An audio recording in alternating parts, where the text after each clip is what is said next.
Hi all, how you all have been? Hope all are doing good. Welcome back to my channel. So ఇవాళ మనం one among special recipes చూడబోతున్నాం. అదేంటంటే tender coconut పాయసం. ఇది ఎందుకు special అని చెప్పానంటే ఇది మామూలుగా అఫోర్డబుల్లో ఉండదు.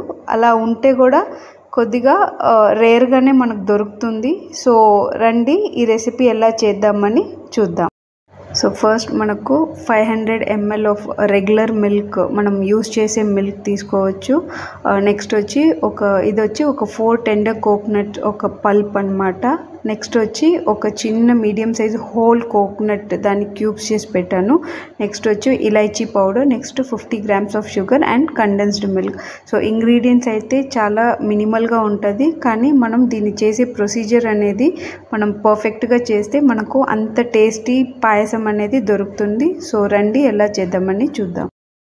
సో మనం ఫస్ట్ ఒక బ్రాడ్ ప్యాన్ పెట్టుకుందాం. ఎందుకు ఇది ప్యాన్ అనేది బ్రాడ్గా ఉంటే మనకు స్టిరింగ్ అంతా కూడా ఈజీగా ఉంటుంది, ప్లస్ అడుగు అంతా పట్టదు. కాబట్టి ఫస్ట్ మనం దీంట్లో ఈ మిల్క్లో వాటర్ అంతా ఏం యాడ్ చేయకూడదు. సో మనం ఈ 500 ml మిల్క్ యాడ్ చేసుకుందాం. సో దీన్ని వచ్చి ఆల్మోస్ట్ 1/4 వచ్చేంత వరకు మనం స్టిర్ చేయాలన్నమాట. సో ఆల్మోస్ట్ ఇప్పుడు 500 ml వచ్చేసి ఆల్మోస్ట్ ఒక 80 ml వచ్చేంత వరకు మనం స్టిర్ చేయాలి. చూడండి, పెద్ద ప్యాన్ పెట్టినా కానీ కొద్దిగా ఓవర్ఫ్లో అయింది. So but it's okay. So మనం ఇది అయ్యే లోపల మీన్వైల్ మనం కోకోనట్ మిల్క్ని ఎక్స్ట్రాక్ట్ చేసుకుందాం.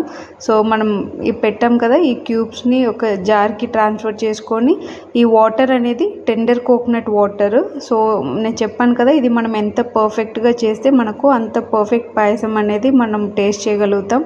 సో దీంట్లో కొద్దిగా గ్రైండ్ చేసి దీంట్లో ఫస్ట్ వచ్చే మిల్క్ని ఎక్స్ట్రాక్ట్ చేసి దాన్ని మనం యూస్ చేయబోతున్నాం. సో చూడండి, ఇప్పుడు ఇది మనం కావాల్సిన అంటే ఇంకొంచెం లైట్గా మనం ఈ టెండర్ కోకోనట్ వాటర్ని ఇంకొంచెం యాడ్ చేసుకొని మిల్క్ తీసుకోవాలి. సో ఇప్పుడు ఆల్మోస్ట్ అయిపోయింది. నేను ఇప్పుడు దీన్ని ఒక స్ట్రైనర్లో ఎక్స్ట్రాక్ట్ చేసుకొని దీన్ని కూడా మనం పక్కన పెట్టుకుందాం. నెక్స్ట్ కొద్దిగా పల్ప్ కూడా వచ్చేసి మనం గ్రైండ్ చేసుకోబోతున్నాం. అంటే పేస్ట్గా కాకుండా జస్ట్ సెమీగా చేసుకుంటాం. ఈ కన్సిస్టెన్సీ వస్తే సరిపోతుంది. సో ఇది కూడా పక్కన పెట్టుకుందాం.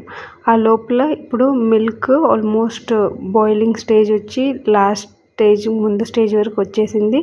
ఈ స్టేజ్లో మనం షుగర్ యాడ్ చేసుకోవాలి. షుగర్ మెల్ట్ అయిపోయిన తర్వాత నెక్స్ట్ మనం ఇందులో కండెన్స్డ్ మిల్క్ వాడబోతున్నాం. సో కండెన్స్డ్ మిల్క్ వచ్చేసి ఇది కొద్దిగా స్వీట్నెస్ అనేది జనరల్గా ఎక్కువ ఇస్తుంది. సో డైటరీ ప్రాబ్లం ఉంటే షుగర్ డైరెక్ట్గా యూస్ చేసుకోవచ్చు, కానీ పర్ఫెక్ట్ రెసిపీ కోసం నేను ఈరోజు కండెన్స్డ్ మిల్క్ యూస్ చేస్తున్నాను. సో ఇది వచ్చేసి ఒక 3 to 4 స్పూన్స్ చాలు, ఎందుకంటే ఇది హెవీ స్వీట్నెస్ ఉంటుంది కాబట్టి.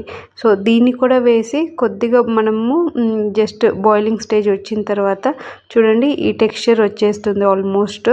సో ఈ టైంలో మనం స్విచ్ ఆఫ్ చేసేయాలి.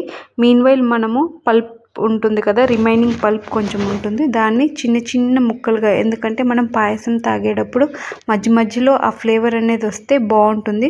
సో చాలా మైన్యూట్గా వీటిని మనం కట్ చేసుకోవాలి. సో రండి నెక్స్ట్ ఏం చేయాలని చూద్దాం.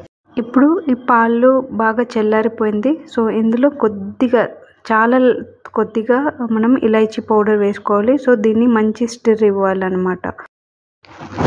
నెక్స్ట్ మనం ఆ పల్ప్ని గ్రైండ్ చేసి పెట్టాం కదా, సో దాన్ని కూడా ఇందులో కంప్లీట్గా వేసుకొని సో మంచి స్టిర్ ఇవ్వాలి. సో వీటినంతా కూడా మళ్ళీ మనం ఒక స్ట్రైనర్ పెట్టి మనం స్ట్రెయిన్ చేయబోతున్నాం. సో దీన్ని మంచిగా స్టిర్ ఇవ్వాలన్నమాట.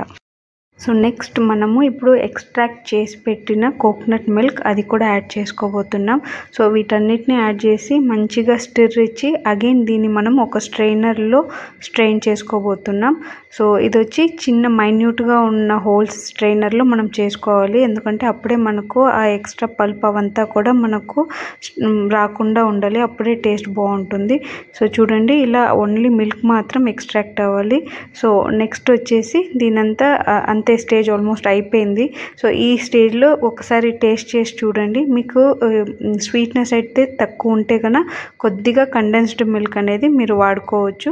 సో నెక్స్ట్ ఇప్పుడు నాకు కొద్దిగా స్వీట్ తక్కువ ఉంది, అందుకని నేను కండెన్స్డ్ మిల్క్ వాడుతున్నాను. నెక్స్ట్ మనం ఈ చిన్నగా కట్ చేసి పెట్టుకొని ఉన్న పల్ప్ని వాటిని యాడ్ చేసేయాలి. సో ఇప్పుడు అంతే, మన ప్రొసీజర్ అనేది కంప్లీట్లీ ఫినిష్ అయిపోయిందనమాట. సో దీన్ని మనం మంచిగా మనకు తాగాలి అంటే దీన్ని చల్లగా ఫ్రిడ్జ్లో స్టోర్ చేసి ఒక 1 or 2 hours తర్వాత మనం తీసుకొని తాగామంటే నిజంగా చెప్తున్నాను చాలా చాలా బాగుంటుంది. ఇది ఖచ్చితంగా మీరు అందరూ ట్రై చేయండి. అండ్ వన్ మోర్ థింగ్ ఏంటంటే, ఈ పాయసం చేసి ఆల్మోస్ట్ ఒక 4 to 5 hours లోపల మనము దీన్ని కన్జ్యూమ్ చేసామంటే దీని ఒక ఒరిజినల్ టేస్ట్ అనేది మనకు ఉంటుంది. ఆ తర్వాత అంటే ఒక మ్యాక్సిమం అంటే మీరు ఒక 7 hours వరకు పెట్టుకొని దీన్ని యూస్ చేసుకోవచ్చు. ఆ తర్వాత అంటే దాని ఒక టేస్ట్ అనేది పోతుంది. సో ఖచ్చితంగా ట్రై చేసి నాకు కామెంట్ చేయండి, ఫీడ్బ్యాక్ ఖచ్చితంగా నాకు ఇవ్వండి. సో